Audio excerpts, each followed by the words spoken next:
Says we're live. Hey guys, and welcome, Danielle and Kim. We're here to deliver the Friday forecast.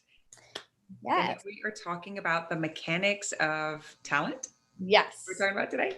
Yes, exactly. So, and for those who have watched their classes, this is also going to tie into that as well. This gate this week that we're talking about is the 16th gate, which is also part of the logical circuit. Okay, so we have logic, we have experience or the experiential way, which is based on experiences. And then we have logic, which is really about patterns. And so there's all certain gates that have to do with either one of these. And it just happens to be that the last two we've talked about and today is also part of the logical circuit. So we're going to learn more about what that means. And we're going to talk about talent.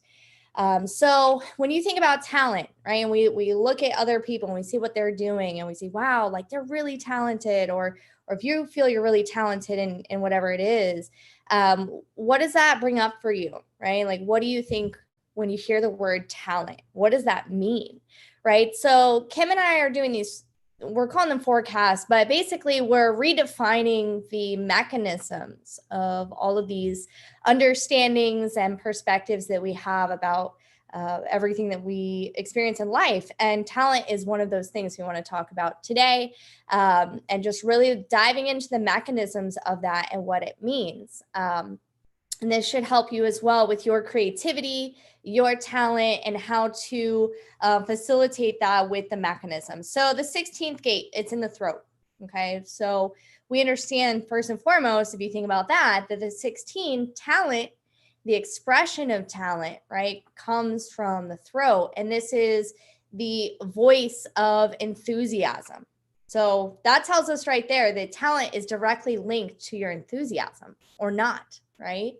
So with talent, we understand it's also about skills and logic. Okay, this is not necessarily like, oh, I experienced this and that. It is about patterns, right? So talent has a lot to do with patterns and experimentation. So if you're creating something in your life, right, and you want to improve your talent, improve your skills, first of all, what is your identity to whatever it is you're creating, right? So for example, I am a pianist, right? Like I play piano, so I identify as that, right? That's one of my talents as an example. So that would be one of the first things is like, what are your identities, right? What do you identify? And that is something that is very important with talent. You have to identify with whatever it is that you are doing. And from there, it is really about experimentation. Okay, so logic, patterns, seeing a photo, right? It's kind of like seeing a picture and you can see the pattern, versus the experiential way or the abstract way, which is different than logic, is like seeing a film, right? You see like clips of films and then you connect the dots. But with logic, it's really this pattern based. Okay, we see a picture, now we can kind of predict like, oh, this is what's happening. So even with talent being logical, it's about experimenting with whatever you identify with. Okay, so I'm going to give you a couple of like affirmations or things that you can kind of think about today and this week and whenever you're creating. So the first one is, I allow myself to create and experiment. The other one is, experimentation and exploration are natural parts of my creative self and allow me to find the correct pattern for the expression of my talents and my soul's journey. It is in the relentless pursuit of this journey that I live my joy. So what dreams are beginning to come to fruition for you in your life? What is your experimentation teaching you? What do you need to tweak, right? So experimentation, logic, what we understand with actually mastery, the mechanisms of mastery, the mechanisms of talent and skills is repetition, right? It's repetition and going like, if I'm playing the piano, okay, I'm playing this and that. Oh, wait, I messed up there. Let me try this. Let me add this. So it's like always experimenting with different things. So if I identify as a pianist, I'm going to try all different kind of things with the skills that I have, and that's going to bring my talent. So apply that to whatever it is that you are creating. Also, what beliefs may be part of creating the manifestation of your experiments? Are there any old beliefs that you need to release? So again, the identity around it. So, and enthusiasm, right? So talent, skills, all these things is all interrelated. So what is your self-talk around your talents and your skills, right? So if I say to myself or identify like, oh, like I'm not that good, but I'm trying to get better. Okay, but that's, is it still bringing that enthusiasm and that joy and all of that?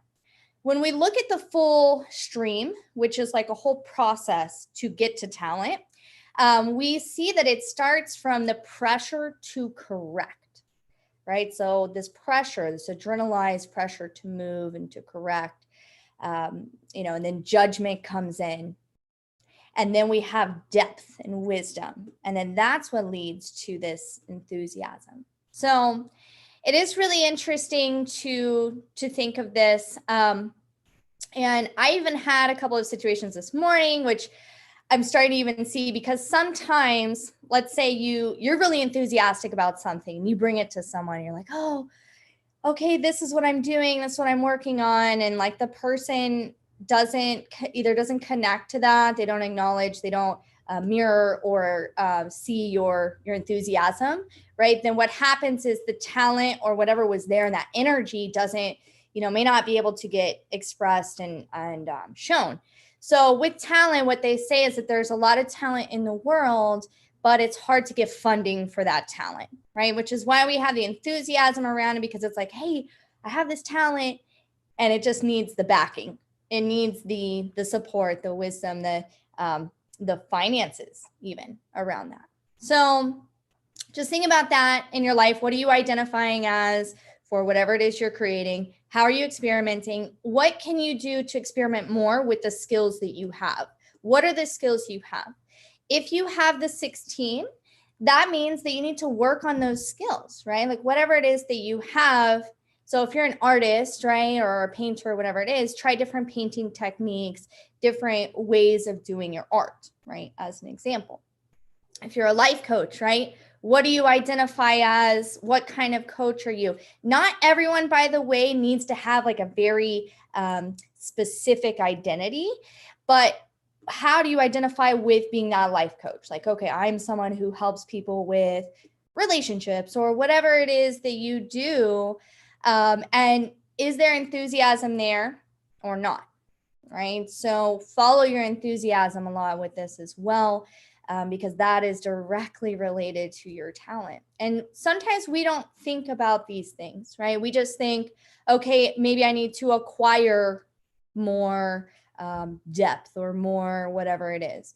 But a lot of times it's just our own energy and our joy behind it. And if we're not enthusiastic about it, we're obviously not going to be talented with it. So if there's anything that you're doing in your life that you're like, well, I need this skill because I think I should, or I think I have to, or whatever the story is.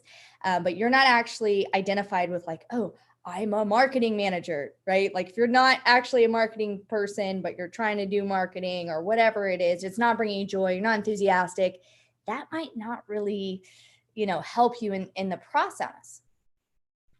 So the identification is really important. And then also noticing where you're not enthusiastic with things. So someone brings you something, you're like, okay, you're kind of like disapproving of it. This is not something I want to do. Especially if you have the 16, right? This is one of your voices. We understand that the throat gates, right, are gates of roles, like who you're becoming in life. So if you have the 16, like you're becoming someone that's very talented with the skills that they have. Another point to this is if you have the 16 without the 48, which is on the other side, you may be really focused on accumulating more skills or more things to do, when really what you need to be doing is practicing with the skills that you have rather than acquiring more things to add to it. Yeah, and again, all this really depends on how you're conditioned, and sometimes talent can feel like it's starved for energy. So like we have this talent, how do we get it out into the world? And it can feel like, okay, I don't have what I need to actually be able to get it out into the world. So always experiment with that and kind of express your enthusiasm around it. I have a couple of, I can bring you in here. I have a couple of questions. Yeah. So what about so they have the talent. I see two different things. So they have the talent. They loved it as a kid, and then someone said something, and then they shut it down. Okay, so we have that. So I wrote down like, I'm not good enough, but then there's also this, it's not safe to be good. Because when they were confident in it, someone laughed about it, someone said, and the tricky, crappy part about this is so often the people we love, like sometimes it's just a little jealousy thing, right? Or it's a sister who said something, or it's like, oh, but Right. it does exactly what it almost like puts like douses the water on the flame of that. So could you speak to that? Yeah, absolutely. And it obviously depends on like a lot of different factors for your chart. Like as one example that I can relate to this personally, like I have the 31.2, and basically it's like a fear of being perceived as arrogant, right? There's like that energy around it. So there's lots of different gates that can express in these ways where it's like, oh, you know, I don't want to be perceived as being some way when I'm not really trying to be that way. So you have to kind of look at that too. And then of course that conditioning or programming, there's lots of different aspects and mechanisms that, especially if you have a 2 in your profile as an example, right? Because the 2 is the natural or the talented one.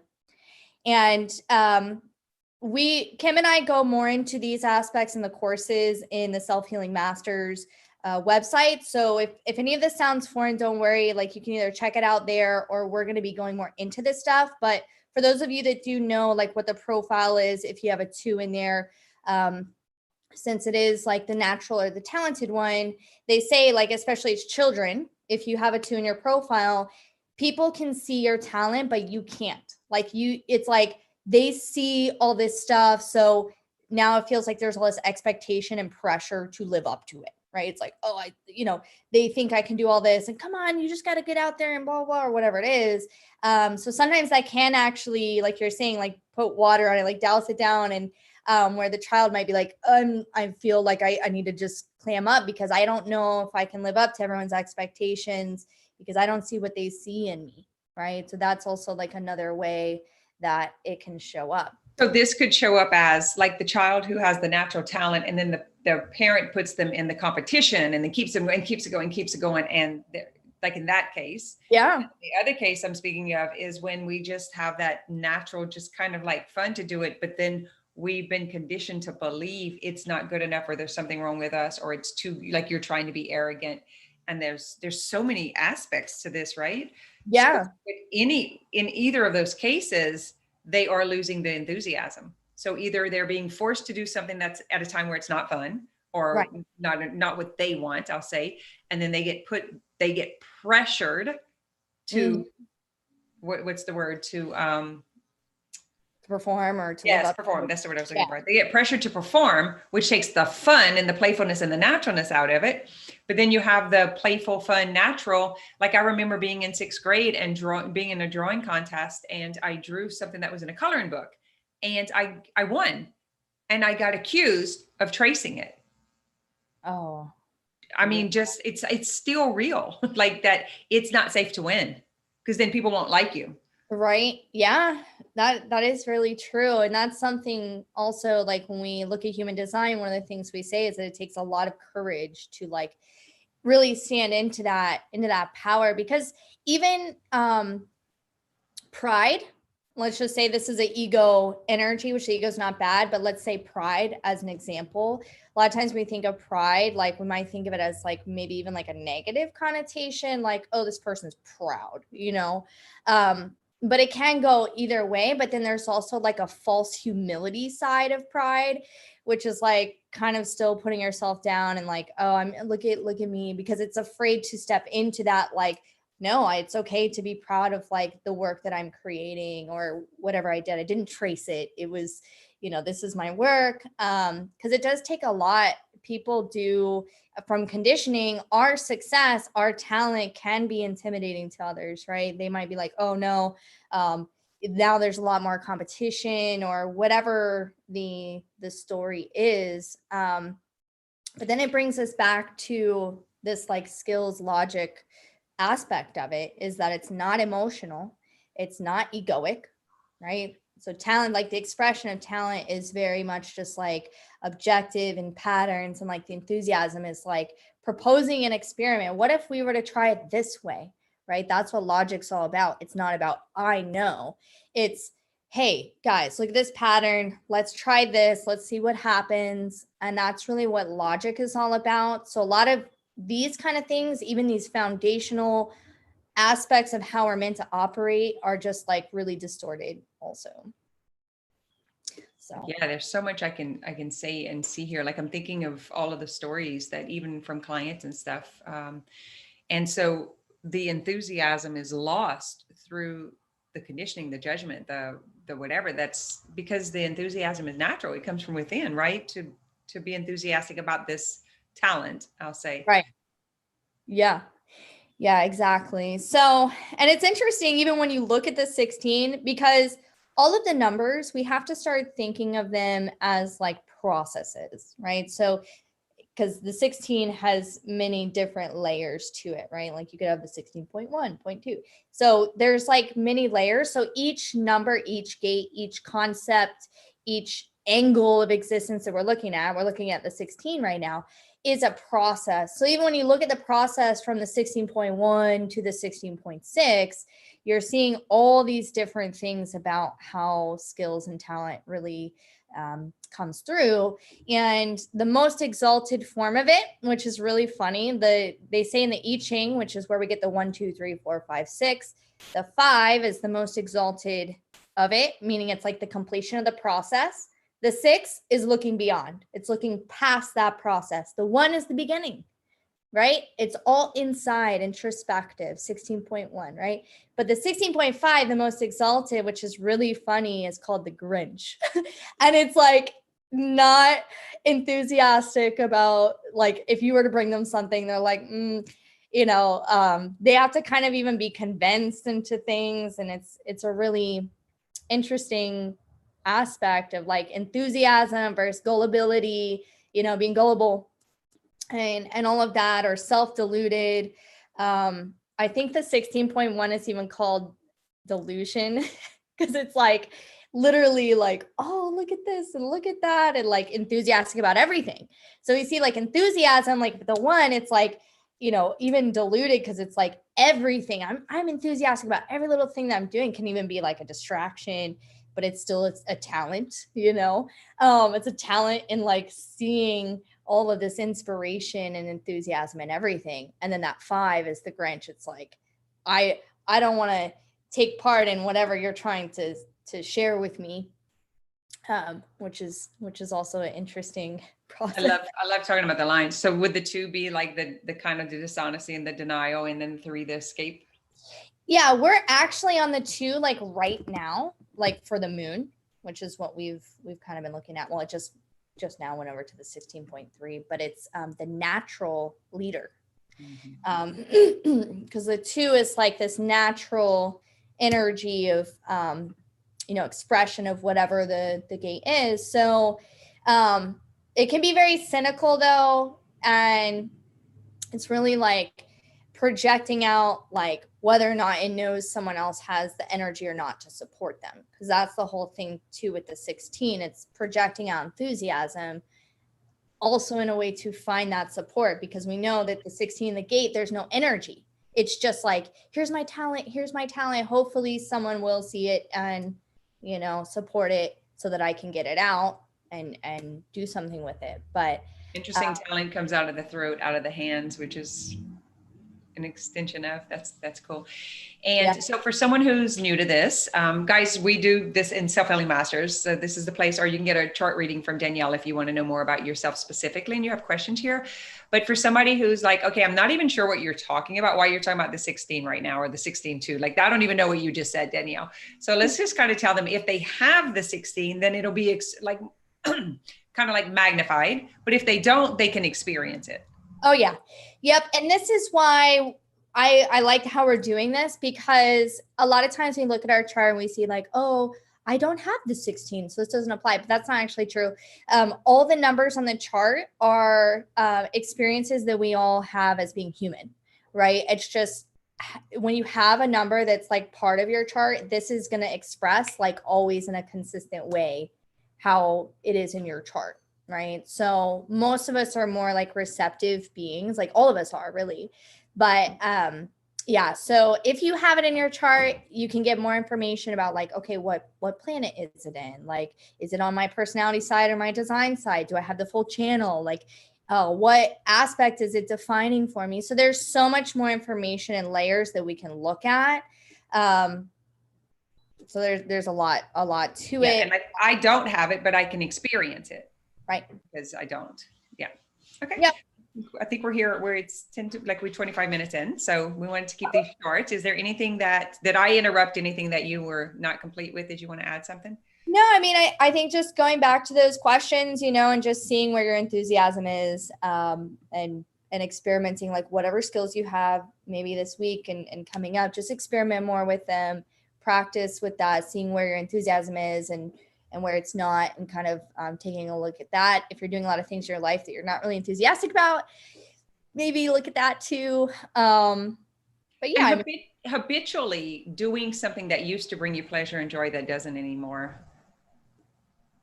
Yeah, as our talents kind of mature. Yeah. And that brings up another point too. Like if you're, let's say, like, I'll just use my piano again. Sometimes I'll get bored, because I'm like, okay, I've been playing the song for years. So if you're bored with your talent, that's time to mix it up and do something, experiment, play a different song, or enter a competition that's going to make you do something else, or kind of up your own game, whatever that looks like. It's not that there's competition out there, but it's just from within yourself to experience something a little deeper or more intense or more contrast. Yep. Great. Thank you very much. I will see you next week. So guys, if you're listening to this, well, regardless when you're listening to it, you can still use the information. So we just wanted to come on every week and give you I use that as the catalyst to be able to teach. Yes. All right. So I'm going to go ahead and end this.